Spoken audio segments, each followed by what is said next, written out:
Hey authors, do you want your readers to cosplay your book characters? Today we're talking to a professional cosplayer and digital storyteller, and we're breaking down tips and tricks on how you can help facilitate cosplays from your existing audience, and even more importantly, how you can help them to create cosplays from their closet so they don't even have to go out and buy expensive clothing or make time-intensive costumes. They can create from what they already have to make it incredibly easy for them to jump in to helping you market by talking all about your characters and cosplaying them on social media.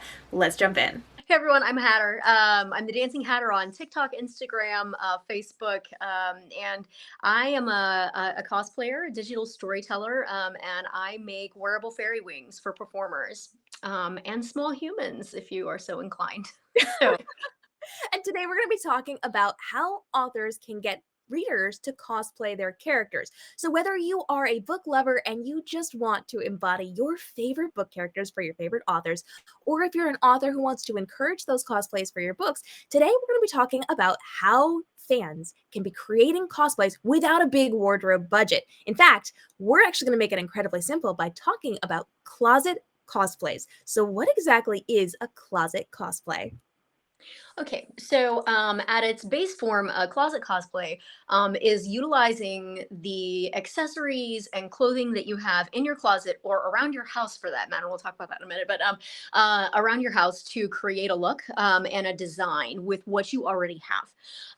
And so on a grander scale, like whenever you are a cosplayer like me, closet cosplay takes on a little bit different direction where we have lots of varied accessories and like I have top hats and things in my wardrobe that you may not have, and so I pull in those pieces in order to create character designs based on what I have instead of going and purchasing more things.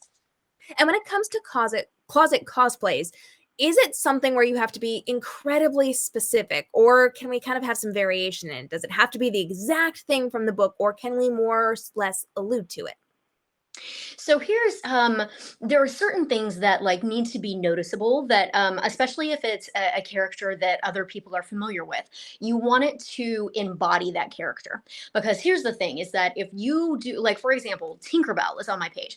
And Tinkerbell is actually a closet cosplay for me. I made this Okay. script the night before out of scrap material I had in my closet. Ooh. So but for Tinkerbell, the attitude is the biggest thing that she needs to wear, really and truly. And so you don't have to have the exact, costume because we're not trying to create for Disney, but there are certain things that like a character, if they embody it, you have to make sure that you have that in order for it to be recognizable. But I mean, we have alternate universe versions of all of these characters where, we have the college AU. So Tink is wearing a green t-shirt, and she might just have like a flower behind her ear instead, or and has a little sparkle on her nose. And so it doesn't have to be precise, and it doesn't have to match exactly what even the author envisioned, because sometimes creativity is, I mean, it's the creativity is the spice of life. So And as always, as an author, we will love anything that you create for us. So it does not have to be hyper specific to the big, crazy fantasy cosplays that we are creating inside of our books. You can allude to it. You can be a little less than precise as long as you are embodying the character and putting your best effort into it. Now, I want to talk a little bit about how to do this because you mentioned, yes, we are going into our closets. We're going to see what we've already got there. Some people may have things that are a little bit fancier, like those top hats, or things that they got maybe at the after Halloween sale the year before, which I love to do. But you also talked about how you can just find things around your home and kind of repurpose them into something that works for your cosplay. So break that down for me. okay. Well, so things around your home. So actually, so I was a dance teacher for a very long time, and I decided that I wanted some Rococo era style collars for my dancers. And we didn't have a budget of any kind. And so I was actually sitting in my kitchen and doing something else entirely. And I dropped a coffee filter on the floor. And I looked at the coffee filter and I was like, oh my gosh, It's a collar. And so we actually took those collars and we pinned several together and we starched them. And we used lacquer over the top so that way it wouldn't, as they sweat, like melt. And Right. we pinned those on. And so it was a 50-cent fix for something that if you buy on Amazon, even, which is the cheap version, would be, $25, $30. And so Mhm. for like a one-time wear. And so that's the thing, is that you just have to look at things a little more creatively. And so even like even props. So like if you want to get into prop use, right? So like those like makeup eyedroppers or glass jars or I don't know, even like bottled water bottles, you can repurpose and reuse anything. And so you just have to be really creative when you're looking around, and you have to be able to see beyond what something is and see what it could be. And I started my career out as a professional photographer, and one of the things that I did was build dresses right around my models. I did this with everything from newspaper and trash bags and brown paper bags, but I would also look at just material that I had around the house, old curtains. I was able to get things on sale at Walmart or Target, or you could even find things at yard sales or thrift different Mhm. things and create from that. So you have the ability to look at different fabrics or different things that you can hold in your hands and repurpose and recreate and do an entirely different spin on what you're creating. One of the things I love to do was creating my newspaper dresses for the princesses, the villains, and book characters. And so we had Katniss Everdeen from the Hunger Games, but it was a full newspaper dress. So you can get creative as you like to get those cosplays where you want them to be. So, what advice, Hatter, do you have when it comes to creating cosplays as somebody who's maybe just stepping into this?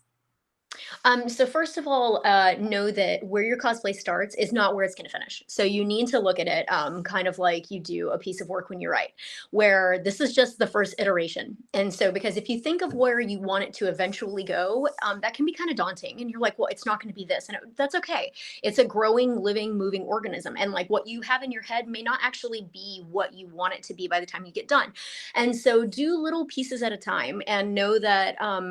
It's supposed to be for fun. And so, like, even when you look at some of the cosplayers online, I get that a lot where I have people like, I wish that I had all the things that you do. And I'm like, my lighting situation, like this that's behind me, this is scrap fabric, a bed sheet, literally a bed sheet out of my closet. And then my light source that's over here on the side, it's an $8 light bulb from like Home Depot that changes colors. And so you don't have to have some really amazing setup. You just have to be really creative. And half of my light source is actually my window open. And so when you get started, know that the best thing that you can do is just jump in and just give it a shot, and know that the first time that you try something, it may not be your best. Hopefully it's not your best, because hopefully you're going to grow and get better over time. And so, because my first entire storytelling OC, it was just like it was made of like a leftover Halloween costume I had, that I had like moved some stuff around, and then I found some cheap UV paint for faces. Please don't put UV paint that goes on. Anyway, no acrylics on your face, folks. But yeah, and it was some of the best storytelling that I had ever done, like digital, and I was brand new.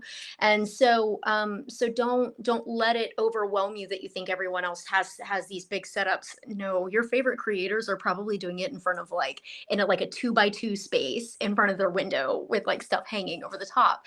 And so you just got to get creative with like how you work your spaces and how you do your angles. And yeah, And I think just it's jump in. really important to point out most of us, including myself, have very limited space to work in. And so what you see is just a very tiny window from our phones, from our camera sources. You're not seeing what's sitting right next to us that might not be quite so pretty and quite so perfect. So being able to work in your space with what you have access to, and with your creativity is really going to change the game for you. And I love that you pointed out where you're starting right now is the starting point. You're going to grow and enhance what you're doing from there. So I really think it's important to make sure that as we're jumping in, we realize it's not going to be perfect. It's not going to be the exact vision we have in our heads. We're not going to have all the skills to do all the things, but with time, you are going to be able to level up what you're doing. What other advice do you have for people who might want to jump into bookish cosplay?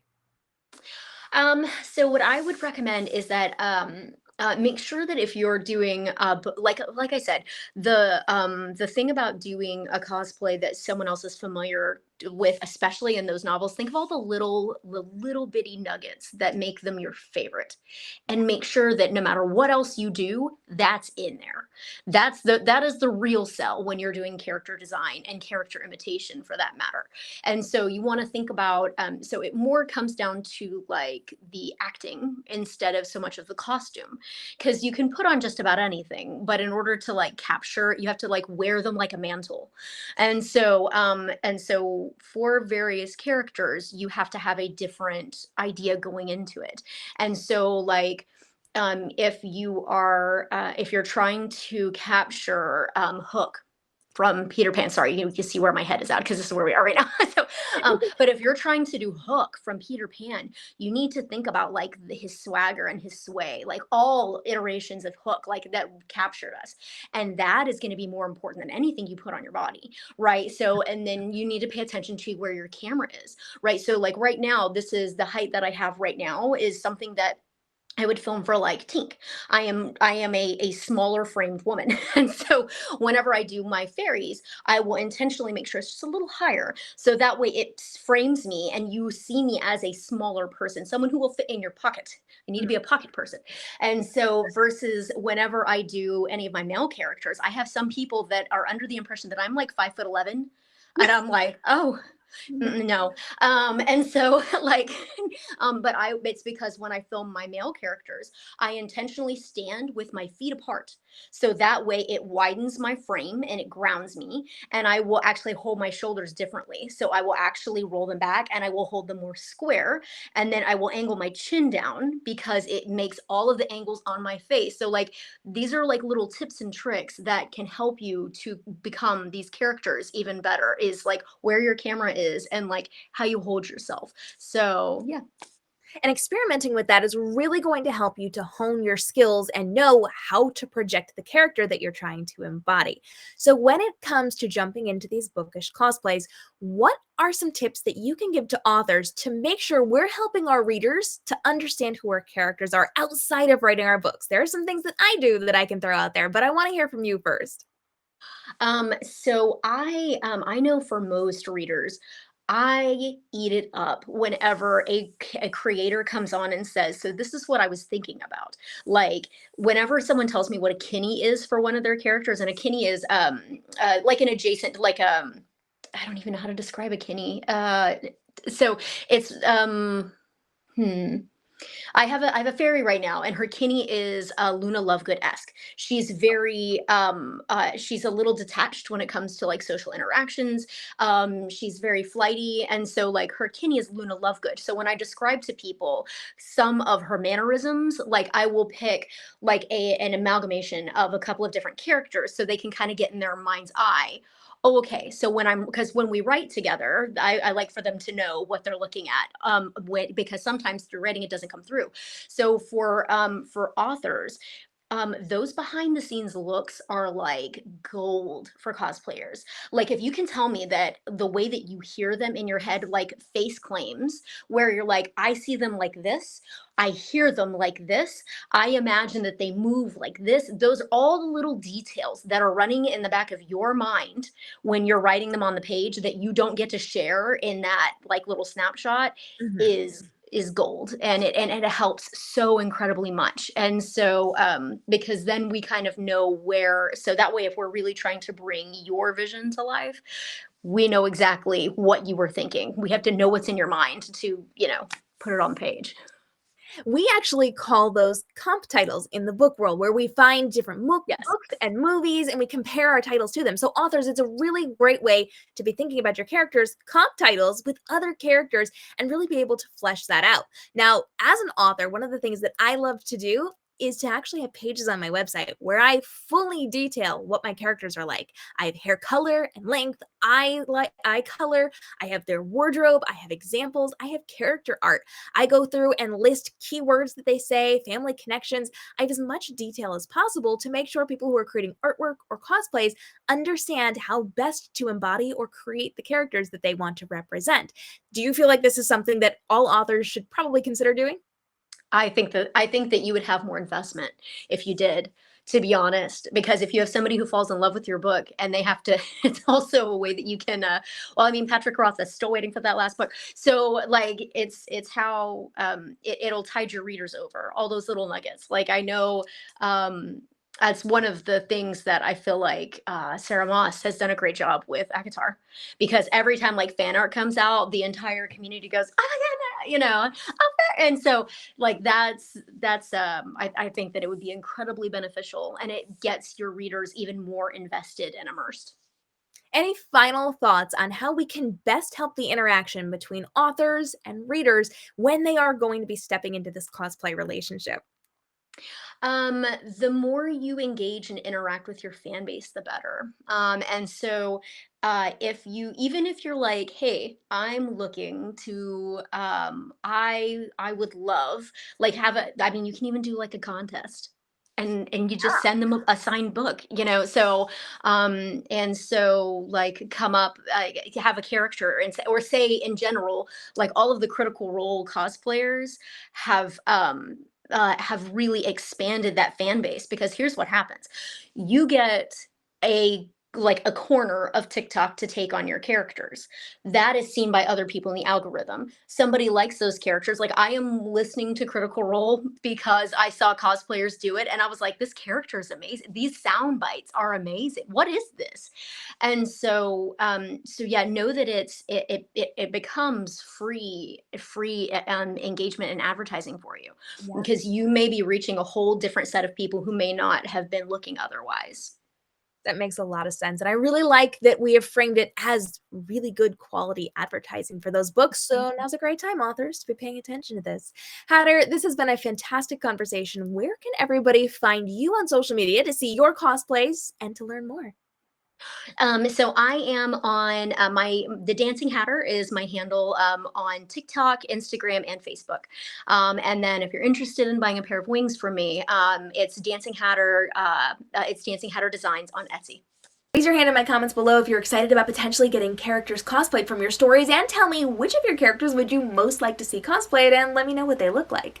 Make sure you follow along and hit that subscribe and notification bell, because we're dropping daily videos to help you level up inside of your author marketing, to take the stress and overwhelm out of your marketing so you can be more profitable in this business and still present on social media on the daily in a very easy 5-minute capacity. I will answer all of your questions down below, and I'll see you in the next episode.